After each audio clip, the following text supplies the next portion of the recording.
Now we move on to the second session of the day, and this will be on challenging CD session. And the chairpersons are Dr. Surya Banerjee, Dr. Ranjan Sharma, Dr. J. Nayak, Dr. Rupdas Viswas.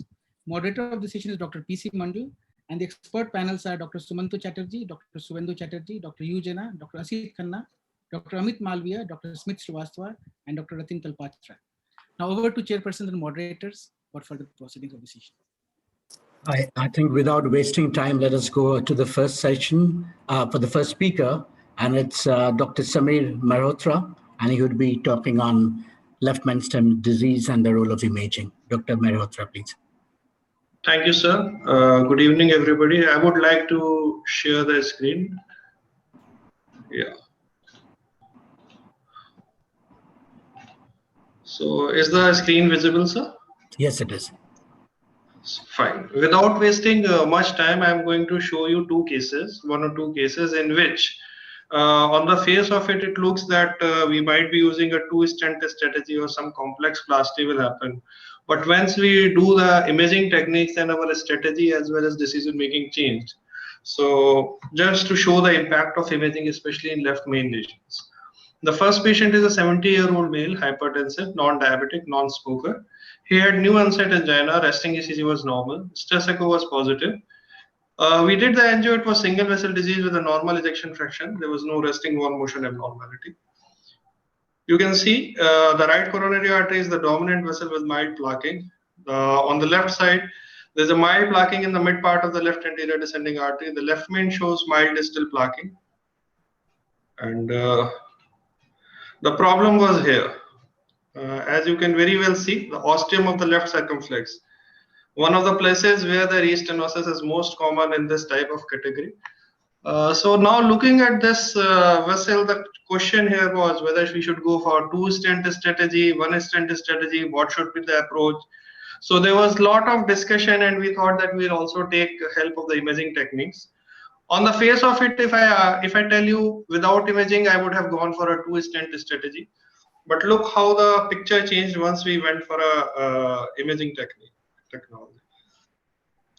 Initially, because the lesion was very tight, we had taken a 2.5 into 15 millimeter balloon to dilate the ostium of circ.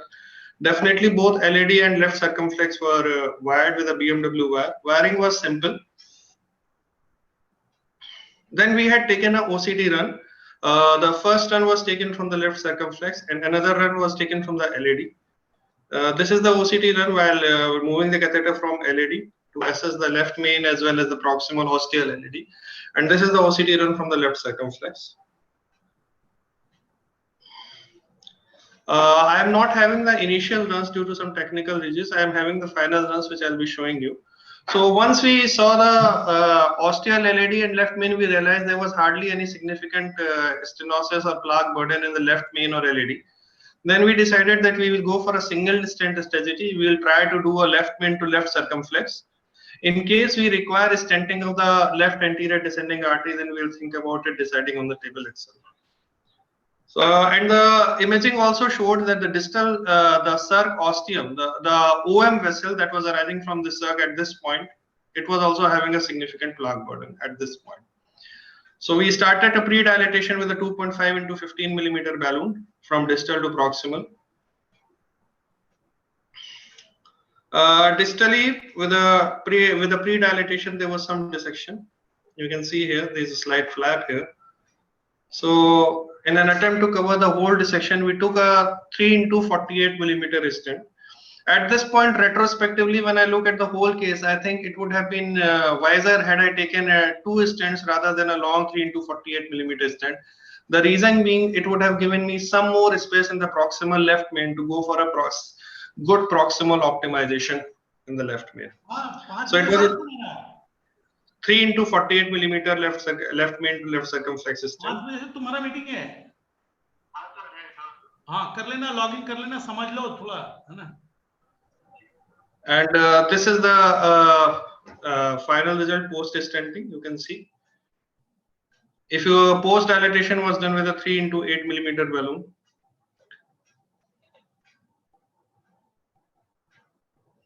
Now then we took a OCT run post stent. I'll show you the images. Yeah. So you can see this is a OCT run post dilatation. You can see the stent struts coming. Fully opposed stent in the distal part of the left circumflex. But as you come proximally towards the left main, you realize that this red portion which you can see, this has not been opposed properly to the vessel wall. And you can see the expansion is only 50%, area was 6.47 millimeters square. So this red denotes that the stent has not been fully opposed to the vessel wall, and which is also evident here.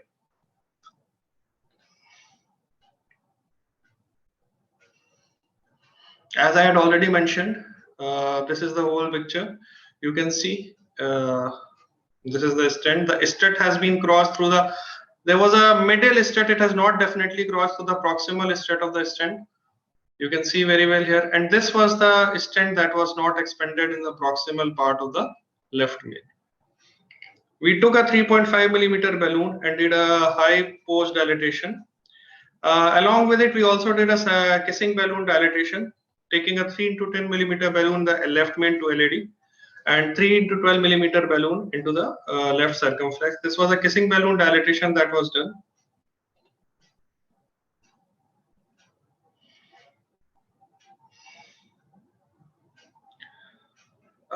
We had taken a small balloon 3.5 into 6 and dilated it slightly, but the struts, because there was not much length available here in the proximal part of left main, definitely it was not a optimal proximal optimization. This was the this was attempt at POTS, but it was not exactly a POTS, as you can very well see. For POTS, we have to keep it proximal to the place where we have hang the stent struts into the LAD. So this was the final result. The stent has been fully opposed.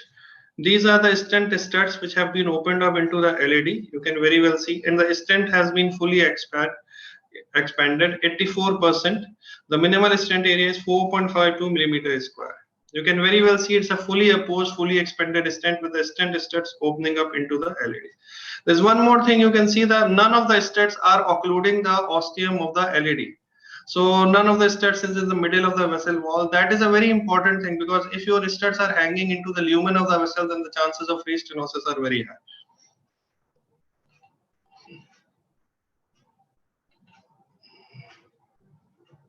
So this was the final done.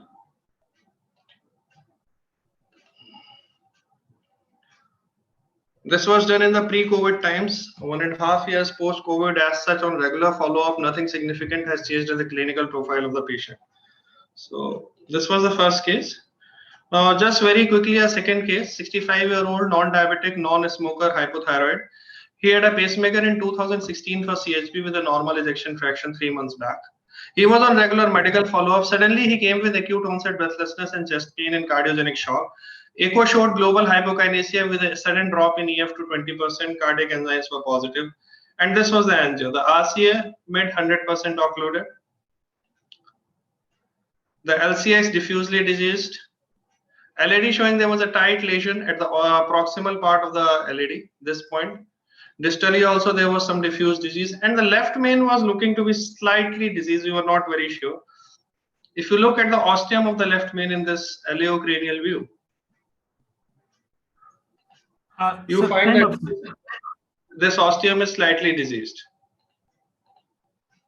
So the question here was that if we go from a left main ostium to LAD versus we leave the left main ostium, then definitely the prognosis and chances of restenosis, everything changes.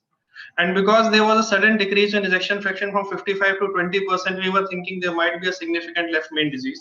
That was the reason we went for a IVUS in this case. We first did a pre-dilatation by 2 into 12 and 2.5 12 millimeter balloon. Did a IVUS. This is the IVUS run. You can very well see. This is the plaque. There's a branch here. So I'll run it. This is the area where the plaque, significant plaque starts. You can see.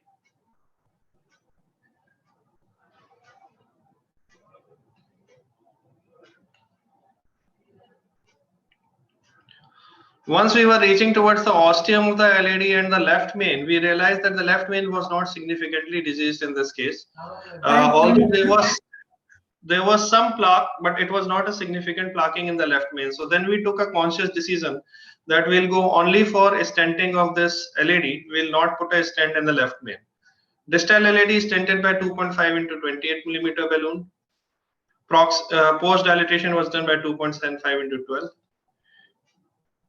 Proximal LAD we stented with a 3.5 into 15 millimeter balloon because the vessel was sized based on the IVUS sizing. And we did a post dilatation with 3.5 into 8 millimeter balloon. We didn't do anything to the left main ostium or the left main. This was the final result. IABP was removed on the third day. That was the second 1 day post procedure, and the patient was comfortably fine and discharged after 4 days. Now the plan was to do a RCA in the second sitting in this patient, and one good thing was that his EF had improved to 40 to 45% on the last visit, and because of the COVID we could not do the RCA as of now. So once things settle down, the plan is to open the right coronary artery also and stabilize him further. So the take home message is complex angioplasties need meticulous planning. Proper hardware selection is very important. Additional imaging tools are of great help in increasing the confidence as well as the procedural success, both short term as well as the long term. Thank you. Thank you, sir. Yeah, could I request all the speakers to kindly stick to the allotted time, because we are really short of time now. Thank you, Dr. Mehrotra. I think that both are very interesting cases. Unless there is any burning question from anyone, move on to the next speaker. So I have a question. Please. Hello. Yeah, please. Yeah. So in the second case, RCA was not the culprit. I mean, for that LAD mid lesion, I mean, patient is having cardiogenic shock.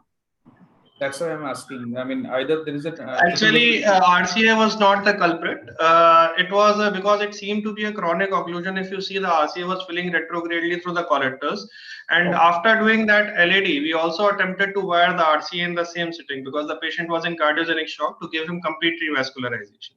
But the wire was not crossing that easily. That again strengthened our thing that this RCA was a chronic lesion. And that is why we said that stabilize the patient, and then once everything is settled down, then we do the RC in the second day as a CTO case. Okay. Thank you. Thank you. Right. So the next speaker is Dr. Devopriya Mondal, and he's going to talk on ultra low contrast PCI. Dr. Mondal, please.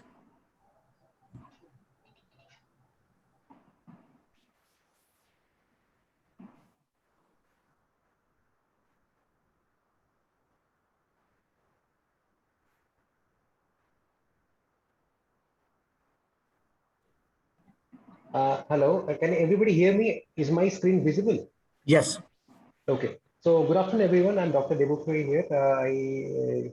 Initially at the outset, I'd like to thank everyone so that they have given me an opportunity to be a part of this esteemed interventional conclave. So today I'll be presenting an interesting case, which actually is not the one which is written in the format. I'll be presenting a case of LAD CTO, and where there was a calcium involved, and we'll look forward as to what we did to the case. So here we have, this is a 58-year-old gentleman weighing 65 kg, a known case of coronary artery disease, chronic stable angina, Canadian Cardiovascular Society functional class 3, presented to us with severe LV dysfunction, EF of around 30 to 35%, with regional wall abnormality seen. He had mild MR, no PH. His ECG showed normal sinus rhythm, left anterior fascicular block pattern, with a QRS duration of 120 milliseconds. And during presentation, he was not in heart failure. However, his creatinine at baseline was 1.9, and we are planning to revascularize him in view of his discomfort, symptoms, as well as LV dysfunction. Okay. So the next slide, we'll go to see what was the angiogram like. So his angiogram revealed normal left main dividing into LAD and N6. LAD was a CTO with evidence of mild speck of distal perfusion and evidence of superficial calcium, which on visualization did not appear to be significant. The L6 was diffusely diseased, and the OM also had minor lesions. The right-sided artery was actually collateralizing the LAD to a great extent. And then we had decided to go forward with the untying the CTO of the LED. So here we are trying to cross the LED utilizing the filter FC wire, filter XTA, which actually did not cross.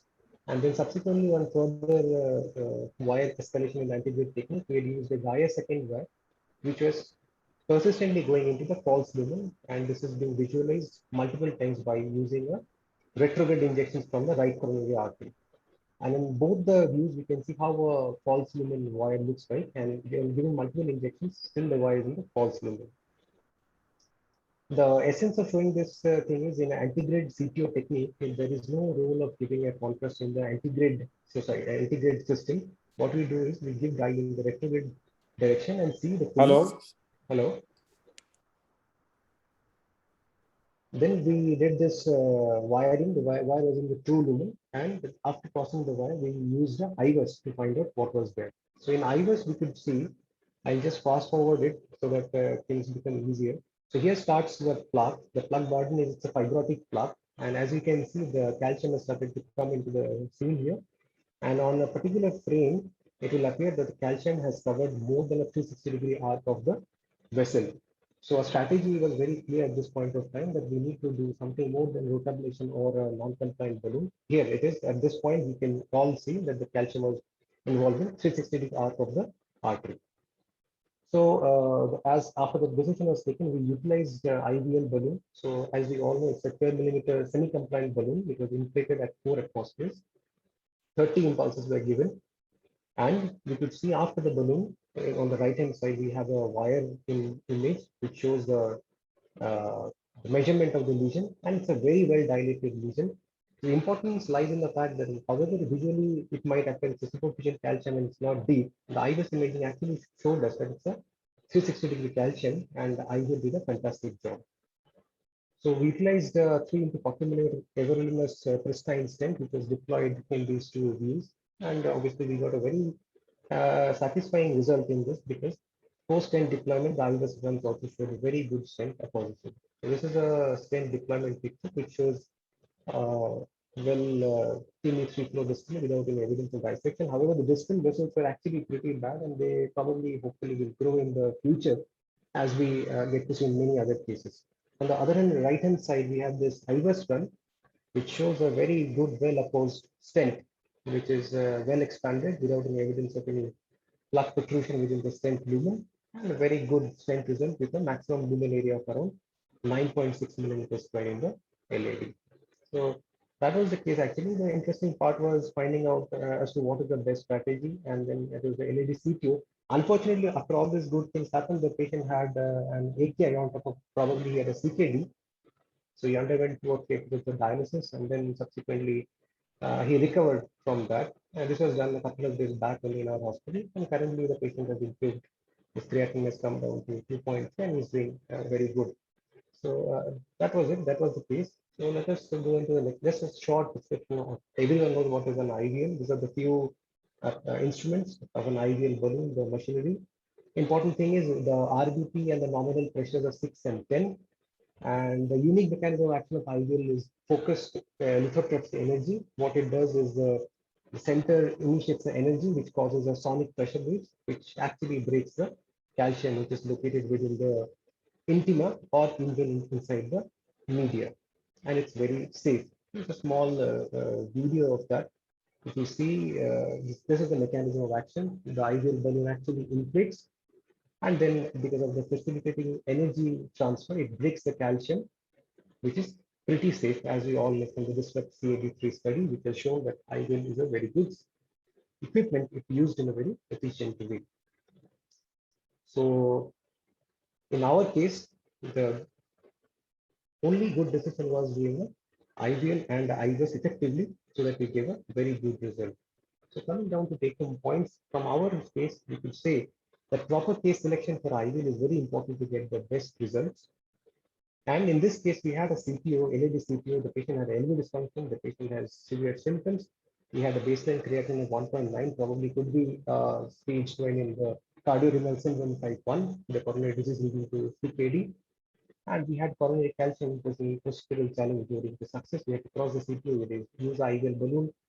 And then obviously, as far as we have seen in this case, IVL probably appears to be considered safe. We have a lot of data coming from the CAD2 and 3 studies, which I'm not going to show in this study.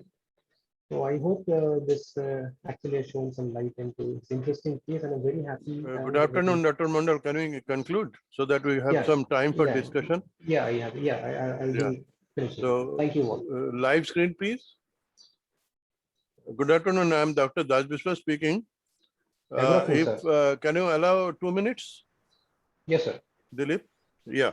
So it is a nice case presentation, and thank you, Dr. Mondal, for the nice presentation. And this is a new technique, so a lot of us have interest in this, but we don't have enough time to discuss. Just initially, I would like to discuss what was the final outcome regarding the LV function, because you told us at the outset that there was a dysfunctioning LV. Yeah, correct, sir. So this patient actually on the onset, he had 30 to 35%. Patient is still with us. So immediately post procedure, the ejection fraction is like 2 or 3 days only, 2-3 days back only. So he is improving. You think he is improving? That's good. He is improving. Yes. And the other thing that it is very good that you had lithotripsy on board. But if you hadn't this, what would be your message to other performers that if they don't have this, what are the alternatives of this kind of lesion? Sir, I would have used rotablation. I would have used rotablator to do a calcium modification in this area, because we know that 270-degree arc of calcium is an indication to use rotablation. So I hope that this lesion would have also given way using a rotablation. But then I'm slightly skeptical regarding its use given 360-degree arc. But yes, I would have used rotablation for this case. Okay. Any other opinion from anyone regarding this alternative technique besides lithotripsy? That is the most available, most dependable technique. I do agree. Cochlear balloon you can use if it goes there. Okay. Not available, then we can go with cutting balloon also. That can cut. That is an option. But success with this kind of calcium is much less. Yes. Or opium balloon, chance of success is much less, because he has shown well that this arc of calcium is more than 270-degree, nearer to 360-degree. So in this two options only, either IVL or rotablation. Yes. As there is lumen was quite good with after wearing it is looks. Yes. So I think IVL was the better choice for this. Yeah, definitely, and that is safer also. Okay, so can we pass to the next case? Thank you, sir. Thank you. I don't have the program right. Can you call in the next speaker? Next speaker is Dr. Oshit Dash, and he's going to talk on CTO case. Thank you, Dr. Mondal. Thank you, sir. Dr. Ashir is not online, no? He is not able to join, sir. So We can move to the next. Yeah. Dr. Banerjee, you can move to the next one. Moinak Mukhopadhyay. Yeah. Complicated with RSOB. That will be a nice case, I think, non-coronary. So we can invite Dr. Moinak to start his presentation. Okay, thank you, sir. Am I audible to you all? Yes. Share your screen, please. Yeah, sure.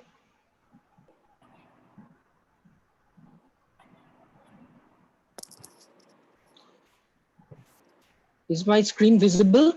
Yes. Okay. So I would like to present a unique case where infective endocarditis has caused the ruptured sinus of Valsalva aneurysm, and we subsequently closed the anatomical defect by device closure. I have nothing to disclose. My special thanks to my colleagues, and our case was a 16-year-old non-diabetic, non-normotensive male who presented with acute onset chest pain followed by persisting dyspnea, orthopnea, and palpitation even at rest for 5 days. There was also fever with chills and rigors and polyarthralgia, but without any skin rash for 2 weeks. His past medical history was uneventful. On initial clinical examination, he was febrile with features of heart failure with tachypnea and tachycardia, and there was a continuous murmur with systolic prominence, not peaking around S2, but based hard in bilateral lower parasternal ilia, and there was bilateral basal rales. So our provisional clinical diagnosis was acute left ventricular failure due to rupture of sinus of Valsalva aneurysm. The investigations that we did initially was ECG that showed sinus tachycardia. TROP-T was done to rule out any coronary event, and chest X-ray showed pulmonary edema. And rest of the things like urea creatinine was little bit mildly deranged. Whereas the important thing was that because there was fever, So we suspected that there is a possibility of infective endocarditis. So we sent for the blood culture, and we got a report positive for Staphylococcus aureus sensitive to vancomycin. Meanwhile, we also did the echocardiography, both transthoracic and 2D and 3D echocardiography was done, and it revealed around 9mm rupture sinus of Valsalva aneurysm. But interesting thing was that it originated from the non-coronary cusp and drained into the right atrium, which is a little bit rare. And there was also a vegetation of around 5 into 6mm size with normal right ventricular ejection fraction. Pulmonary artery peak systolic pressure was around 68 without any ventricular septal defect or aortic regurgitation, and aortic valve was tri-leaflet. CT aortography was done, and it corroborated to our echocardiographic findings. This was the ECG, and this we did the echocardiography. In the left side panel, you will see that the direct flow from the rupture sinus of Valsalva to the right atrium, and in the right hand panel there is the vegetation. We also did the 3D echocardiography that revealed the complete anatomical structure of the windsock along with the perforation or the rupture site. In the right panel, there is the CT aortography that revealed the gap or the rupture site. So our diagnosis established it was a rare type of ruptured sinus of Valsalva, that is the type 4 as per the Sakikibara-Kono classification, due to endocarditis presenting with high output heart failure.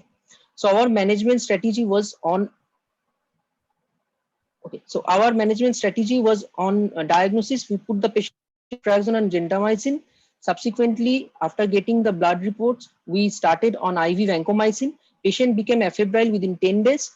Standard heart failure medication was prescribed, and a patient was weekly followed up by transthoracic echocardiography for the vegetation size. No apparent visible vegetation post 6 weeks antibiotic therapy. Then after 6 weeks of initial stabilization control of infective endocarditis, we proceeded for the device closure of the anatomical defect.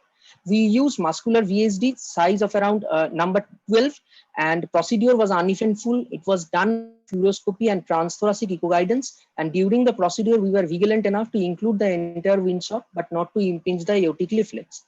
So these are the slides or the video clips. So we took the both femoral arterial and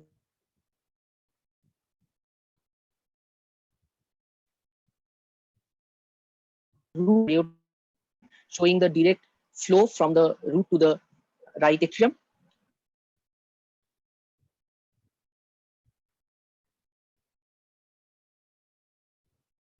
That was crossed through the venous access. The gooseneck snare was passed to catch hold the wire in SVC, and the end was brought out through venous port. The dilator with sheath, which is 7 French compatible, was passed, dilator taken out, and sheath kept in arch or descending aorta.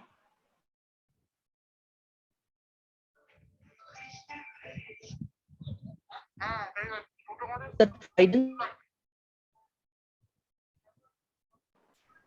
leaflets and coronary ostia. Pigtail catheter reintroduced through arterial access and aortography done at root to confirm the proper positioning. Subsequently, we released the second disc. So device detached from the cable, access site hemostasis secured and dressing done. This is the stable condition of the device after deployment. Post-operative management, echocardiography in post-operative period confirmed the well-placed device. The patient became symptom-free in immediate post-operative period and was discharged on second post-operative day in stable condition. Patient was prescribed aspirin 75 mg for 6 months. Infective endocarditis prophylaxis was applied, and monthly follow-up OPD basis has been uneventful. This was the echo post-OT.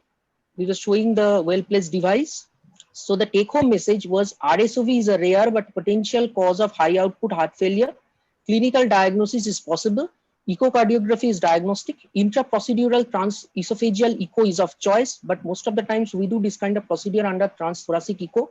Be careful to include the entire windsock, but not to impinge the aortic leaflets and coronary ostia. Whereas in this case, I got bit advantage because it was involving the non-coronary sinus. So there will be rare possibility of any impingement of the coronary ostia. But if there is any associated aortic regurgitation and or ventricular septal defect, then surgical closure is mandatory. Otherwise, it is amenable to device closure. Our case is very unique because it is a clinical scenario of definitive infective endocarditis due to Staph aureus causing RSOV aneurysm. And again, the aneurysm was of type 4 type. The RSOV was of type 4 type. So whom we successfully managed with initial intravenous antibiotics followed by device closure. Thank you.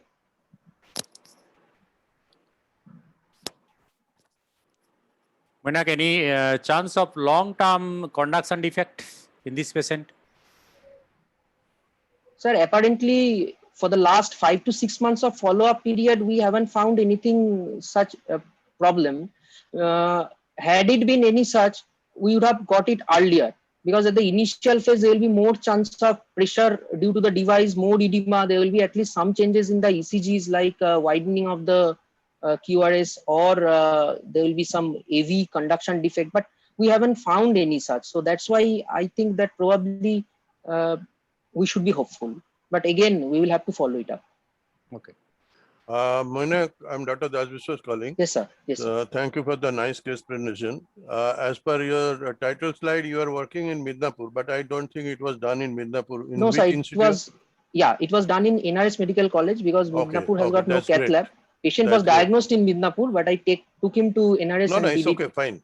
After how many days of antibiotic did you do the case? 6 weeks, sir. And between the device closure and between surgery, you chose device. What are the reasons? So patient was around 16 years old. His parents were not giving any consent for any open thoracotomy kind of thing. And he was little bit thin build. So for all these things, and also there was another thing, that during the initial management part, we were able to control the heart failure part well.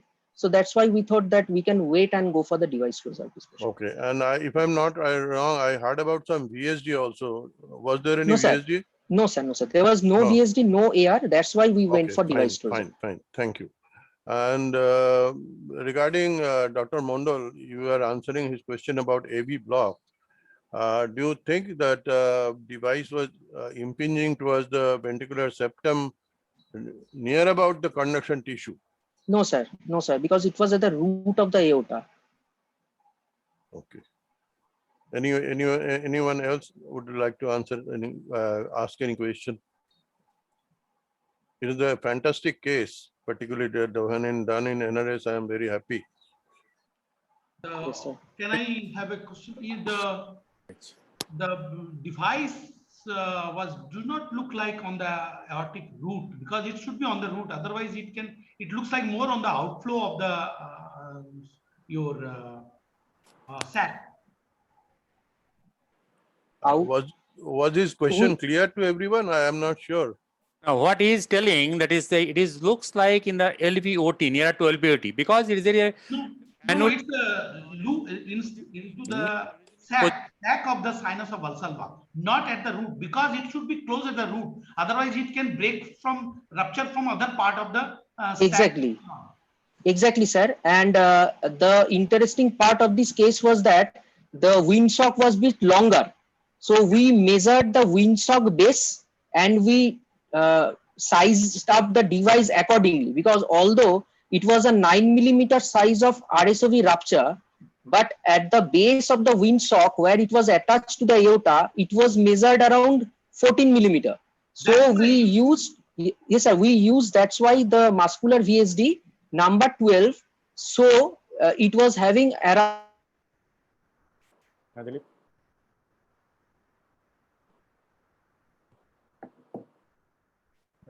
We got disconnected. Audio loss. To the next case. Yeah, but only issue remains, Prakash. I still think whether 10 days was sufficient, because the tissues could have been friable with the endocarditis. So whether we could have waited a bit longer. That's my only concern. And what Dr. Jadhav was telling, that this sac, this aneurysm part should be fully obliterated. Otherwise, chance of recurrence. No, that is okay, accept. But the timing also, I think, a bit early done. The umbrella should be at the aortic sinus, so that. Yeah. I am sorry, my connection got disrupted suddenly, and we sized it up accordingly. And when we followed up with echocardiography post-operatively, we found that the device was absolutely well placed. It was not in the RVOT; it was at the aortic root. Right. And because I have also shown you the echo picture in the post-operative. So we should proceed to the next case. Thank you, Moinak. I think it's a great Thank job. you, sir. And needs a stringent follow-up. These patients Yes, sir. recurrence in his lifetime, and chance of conduction disturbance is also there. So we move to the next case by Dr. Soujarto. I think he is online. I will request Dr. Soujarto to start his presentation on multivessel PCI. Dr. Fajato's presentation is tomorrow, sir. I think the next presenter is Dr. Avik Karak, and then followed by Aryam Kaur. It is final program showing Soujarto. So No, I think the next is Dr. Avik Karak, who will be talking on retrograde CTO. So over to you, Dr. Karak.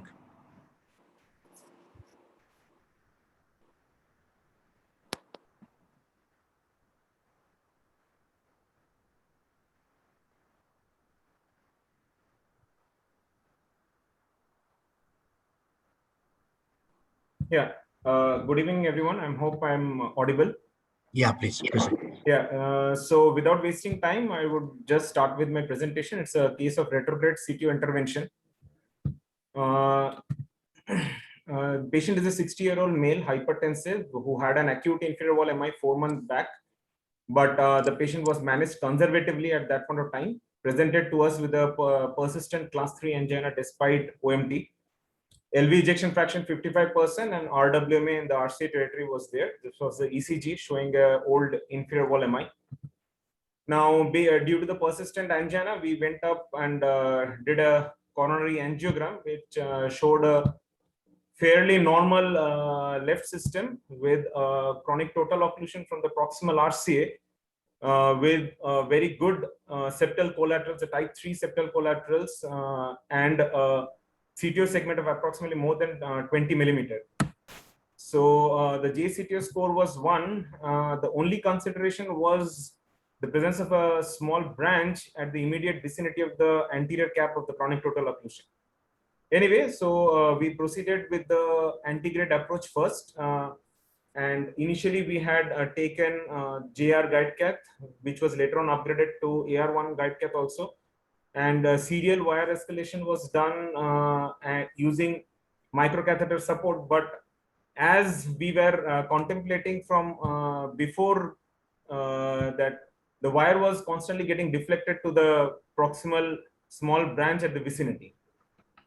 After repeated attempts and a long time that we devoted to this procedure, we ultimately thought about abandoning the procedure through the antegrade attempt. And so we started preparing for the retrograde approach. So we did a dual injection, and the dual injection showed approximately 25 to 26, about approximately 30 millimeter segment of a chronic total occlusion with a good septal collaterals from the septal branches of the LAD into the distal RCA, distal PDA. So on the next attempt, we went ahead with the retrograde approach. The LAD was engaged with the EBU 3.5 guide cath. The septal collateral was tried to negotiate using a sand blue wire, with initially with the help of fine cross microcatheter. But after successful negotiation with through the septal collaterals into the distal RCA, we changed the microcatheter to Caravel microcatheter. The Caravel microcatheter was gradually negotiated into the distal RCA. After that, the wire reached the distal cap, and gradually the Caravel microcatheter was taken to the distal cap, and slowly we started upgrading our retrograde wires. We had initially taken a Fielder XT wire, then we upgraded to intermediate wire, and then Pilot 150 wire. And ultimately, during this procedure, we thought about, because we were having difficulty in crossing the distal cap, so and reaching the proximal segment, so we thought about changing our technique from retrograde wire, only the retrograde wire approach, to antegrade technique. Also, we were starting to think about that, and we thought about shifting to the card technique also. But with time, luckily enough, we were able to cross the distal, the proximal cap also, and we entered into the proximal RCA segment. And the RCA was engaged with the 7-frame JR guide cath. Then luckily what happened is we could, the wire entered into the guide catheter itself. We did not have much difficulty in manipulating the wire into the JR guide cath. So once the wire got access into the JR guide cath, the procedure became easier for us. We what we did is we just simply negotiated the Caravel microcatheter into the JR guide cath. We took out the wire and we changed it to an RG3 wire, which through which we exteriorized it through the JR, and followed by subsequently we completed the procedure in the antegrade approach. We did a balloon dilatation and followed by a stenting. Through the antegrade approach, it was done, and this was the final result. The mid-distal RCA also had significant lesions, but we did not proceed with further stenting of the procedure because already the patient had a significant diload and the creatinine was in the borderline range.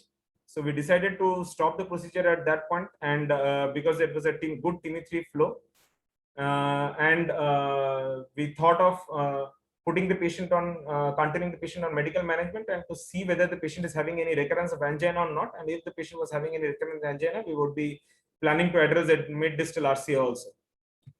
So to summarize, and the simple take-home messages are: antegrade approach is always the preferable option in any chronic total occlusion intervention.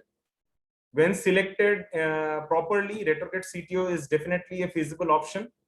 Septal collaterals are always safer than the epicardial collaterals or the graft collaterals. Appropriate septal collateral selection is important with attention to the angle of entry into the distal vessel and tortuosity of the vessel. In our case, it was very easy because the exteriorization of the retrograde wire was easy because it gained entry into the guide catheter directly. And it goes without saying that comprehensive knowledge of all the retrograde CTO hardwares and techniques is important for successful retrograde CTO intervention. Thank you.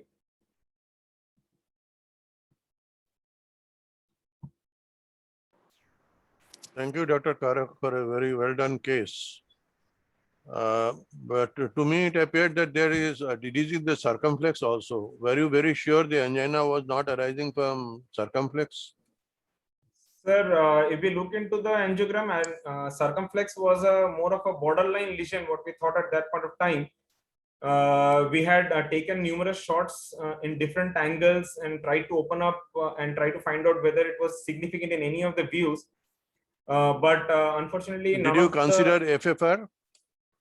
Sir, FFR was considered, but I did not show the IBUS picture. Basically, after that, we had done an IBUS run of that L6 in the first sitting itself, because we had a confusion of that and we needed to get ourselves clear whether we need to do both the vessels or not. So IBUS did not reveal significant stenosis, so about 60% stenosis was there in that area. I did not show the pictures because of the time crunch. Yeah, we accept that. Yeah. So, and considering the entire situation and the way the collaterals was there and the distal flow, so we thought that probably the RCA CTO was the culprit lesion in this patient. Thank you.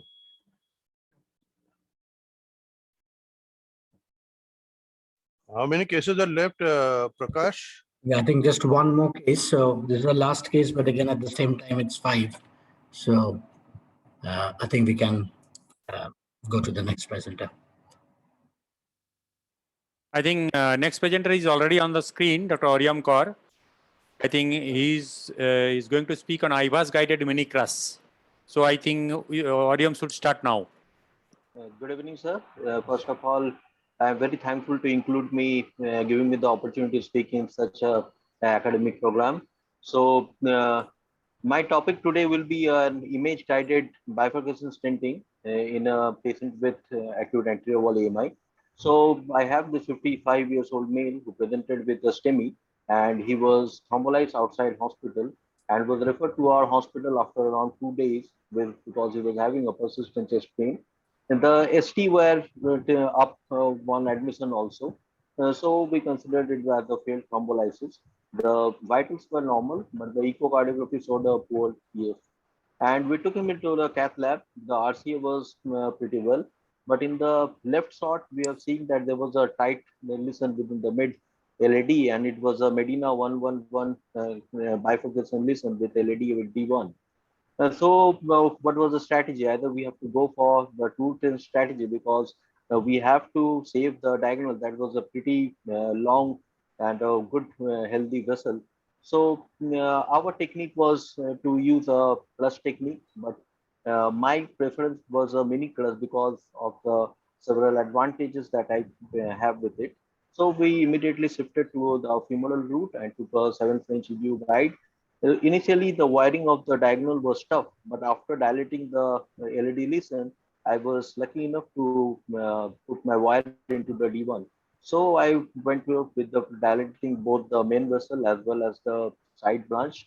Uh, and then I took the IVAS because it helped me in deciding the length of the stent as well as the size of the stent that I would have been choosing to use. So this was the IVAS run. I can show it in the and I can speed over the IVAS. So you can see that the plug button was pretty more, there were less of the thrombus, but it appears to be much of a fibrous and some calcification flex were also there. And this was the reason because I was having difficulty in entering the diagonal. Uh, so we can see that in the tightest portion, there was a huge amount of plug was there, and the proximally also there was disease, and in the distal portion also the LED there was a significant amount of plug. The proximal LED, the minimal lumen area was around just 6, and then in the tightest portion, the MLA was 2.5. The distally, we saw that the media to media, the width was diameter was 3.5. So we choose the stent size to be 3.5. So stepwise, I went with mini clutch. First, I positioned the both the main vessel stent as well as the side branch stent. And after keeping the main vessel LED stent in position, first the stent within the diagonal was deployed, and the stent balloon and wire from the diagonal was taken away. And the first clutch with the main vessel stent was deployed to clutch the side vessel stent. And then the pot was done, and again the rewiring of diagonal was done, and finally the kissing balloon was done, and again the IVAS run was done in both the LED and D1. From the LED diagonal, I can see that the stents were well opposed and there was no dissection or any untoward incidents. If I move on, here we can see the carina that is well open. Here we can see the carina that is well opened, and the neo carina was well formed. So this was my post stenting. The MLA of LED in the proximal LED, the MLA was around 12. So we can see that in the proximal LED for the MLA was around 10. In the mid LED again it was 10.2, and in the distal LED it was 8.2. My stents were also well opposed, and this was the final result. There was good free flow. The ballast was also good, and the take-home message is that the bifurcations vary not only in the terms of anatomy, place burden, location of the plug, the angle between the branches, the diameter of the branches and the bifurcation height, but also in relation to the dynamic changes in anatomy during the treatment, mainly because of the plug shift and dissection.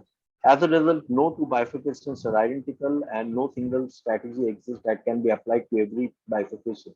A provisional single stent strategy is currently regarded as the default strategy for the treatment of bifurcation lesion.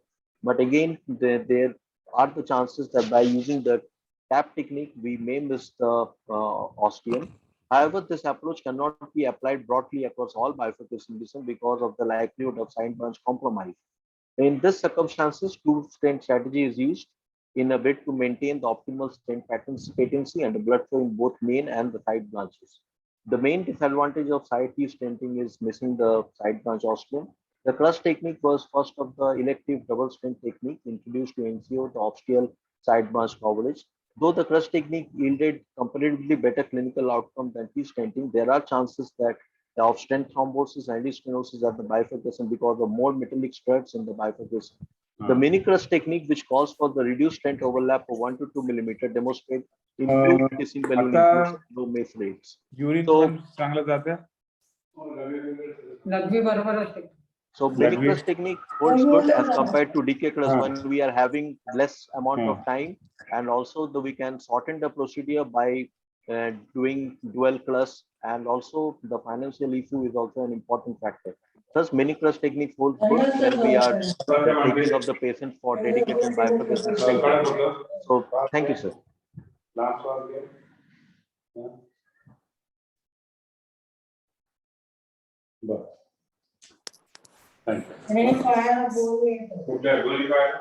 This is a well done case. Somebody having any question or issues?